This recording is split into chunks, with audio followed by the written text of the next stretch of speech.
Hi, welcome to Banasar Education.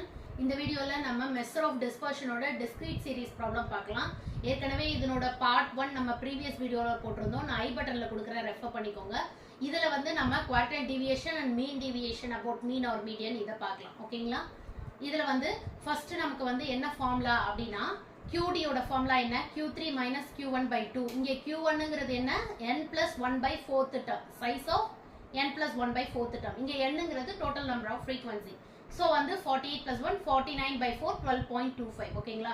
அதோட term எடுத்து பார்க்கணும். இங்க இதுக்கு நமக்கு cumulative frequency தேவை.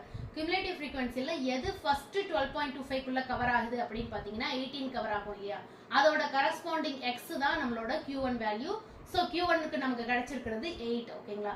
அதே மாதிரி Q3 வந்து size of 3 into n plus 1 by 4th term. So 3 into 12.25 பார்க்கும்போது நமக்கு 36.75 வரும். அதோட first அது எங்க கவர் ஆகுதுன்னா 39. அதோட corresponding x 10. So Q3 ஓட வேல்யூ 10. ஓகேங்களா? அப்ப QD ஓட ஃபார்முலா என்ன Q3 minus Q1 by 2. 10 minus 8 by 2 நமக்கு ஆன்சர் வந்து 1 கிடைக்குது. QD வந்து நமக்கு 1. ஓகேங்களா? அடுத்தது MD about mean or median. Okay, இங்க வந்து பாத்தீங்கன்னா about mean க்கு நம்ம என்ன ஃபைண்ட் பண்ணனும் x modulus of x minus x bar. ஓகேங்களா? அப்ப நமக்கு first mean value தெரியணும். mean value நம்ம previous வீடியோலயே ஃபைண்ட் பண்ணியிருந்தோம். x bar என்ன 432 வந்துச்சு.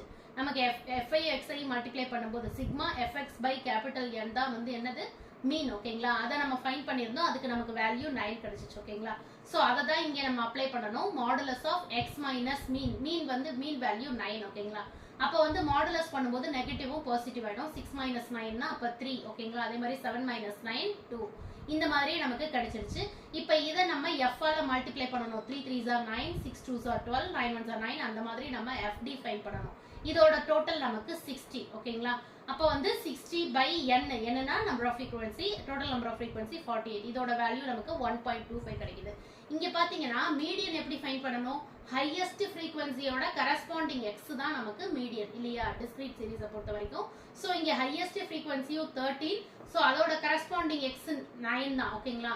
இப்போ இதுக்கும் நமக்கு 9 வருது. அப்ப obviously இதே calculation தான் இங்கே வரும். அதனால தான் நமக்கு வந்து ஒரே தடவையிலேயே நம்ம போட்டுருக்கோம் இல்லை சரிங்களா? ஒரு சில சம்முக்கு தான் இந்த மாதிரி ஒரே வேல்யூஸ் வரும். ஒரே வேல்யூ வந்துச்சுன்னா அபவுட் மீனா இருந்தாலும் இதே தான், அபவுட் மீடியனா இருந்தாலும் 1.25 தான். ஓகேங்களா?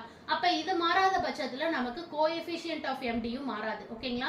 ஏன்னா எம்டி பை மீன்னா coefficient of MD, MD by மீடியன்னா coefficient of MD about median. ஓகேங்களா? இப்ப இது ரெண்டுக்கும் ஒரே வேல்யூ இருக்கறனால நமக்கு 1.25 by 9 0.1388. இது வந்து இன்னும் 88 னு போயிட்டே இருக்கும். நம்ம வந்து ஒரு 4 டெசிமல் வேல்யூஸ் மட்டும் வச்சுக்கலாம். ஓகேங்களா?